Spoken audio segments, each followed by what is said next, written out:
Hey, welcome to Live with Lynn. So if you're here, say hi. If you're watching the replay, be sure to type replay so I know you were here. I'm Lynn Huber, and I appreciate you being here today. So today I'm going to talk about don't let your words keep you captive in a half full life. So, excuse me. Do you remember when the dreams that you had when you were just a kid? I mean, those ambitious aspirations about a rich, powerful, and exciting lifestyle that you dreamed about? Do you remember being sure that one day you're going to attain them? Maybe you would even tell people about them without any hesitation, or perhaps they were so big you preferred to keep them to yourself to avoid being discouraged by anybody who thought they weren't possible.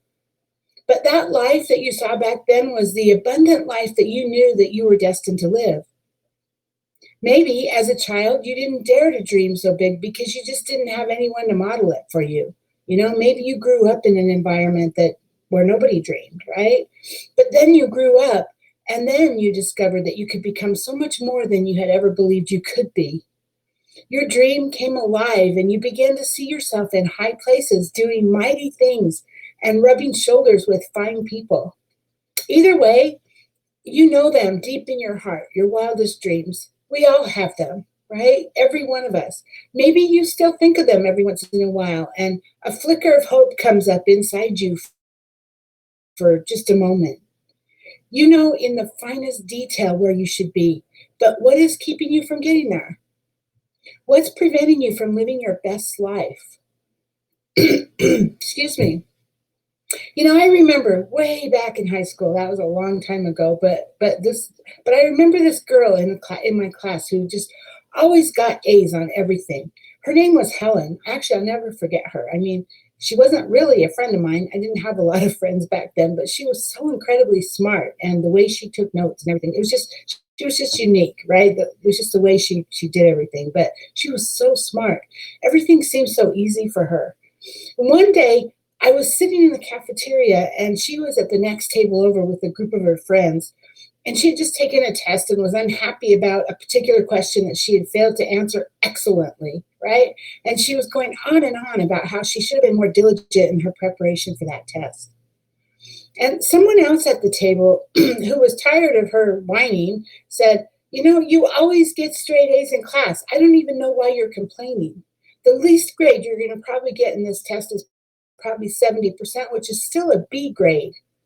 The guy who gets a C or a D isn't even complaining. Sometimes you should just learn to be grateful. And Helen then responded, and I'll never forget this. She says, "We cannot be compared like that as if we all have the same standards. Someone gets 60% and is overjoyed because he aimed to just pass the test, yet someone else is devastated by a 75 because her aim was 90. That's powerful, isn't it? I'm going to say that again. I mean, we can't be compared as if we all have the same standards. Someone who gets 60% is overjoyed because he aimed to just pass the test, yet someone else is devastated by a 75 because his aim was 90.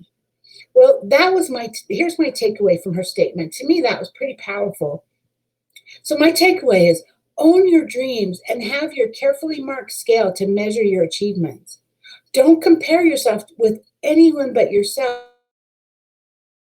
and relentlessly go after your set goals, the goals that you set, not the goals that other people set, right? Many people might advise you to be grateful for what you have already, but if you know that that's only the tip of the iceberg for you and for what you can do, then don't stop. Keep on going until you reach your predetermined destination. If you get there and you find out that it's not exactly what you thought it would be, then you can go back to the drawing board and you can revise your dream. You can determine where you want to go now and then put on your walking shoes again and continue the quest. So gratitude is important. I think gratitude is good every step of the way because it keeps you positive and it opens you up for more opportunities for good things to keep happening to you. Gratitude really is. It's important. And also, if you're grateful, you get to enjoy the journey despite challenges on the way, when you have that attitude of gratitude. But if gratitude becomes all you have, then you risk being caught up in the limitation and settling for a half full life. By all means, celebrate your mini victories leading you to your major goal, but don't be caught up in the little victories so much that you end up comfortable there before you've arrived at your final destination. Let the words out of your mouth be progress oriented. At every stage, it's essential to look back and see how far you've come just to appreciate your blessings and your achievements. But what's more important is to look ahead and gear up for where you're headed and be as clear as day about where you're going, your final destination. Hi, Patty. Good to see you. So it doesn't matter if it takes years or decades and you have many detours on the way. I mean, the road to success is like a roller coaster. It's never a straight line. It's always up and down, right? That's how that's how it is. That's how success is. You're just going to do that up and down over and over again. But as long as you arrive at the epitome of your life using the right words, you will taste the sweet victory. You will. Oh, and try to enjoy this transformative journey as well, because that's what makes it more memorable. Because it's not only about what we achieve, it's who we become in the process, right? So, hey, so now I'd love to hear from you. Are you working hard to reach all you can be? What kinds of things help you to celebrate your small wins but keep your mind on the prize? So please share your thoughts with us in the comments. I would love to hear your stories. Thank you, Patty, for being live with me today. And anyone else who might be live who just hasn't commented, and anyone who's watching the replay, I appreciate you. So go out there and have an amazing day, and I'll see you tomorrow. Bye-bye.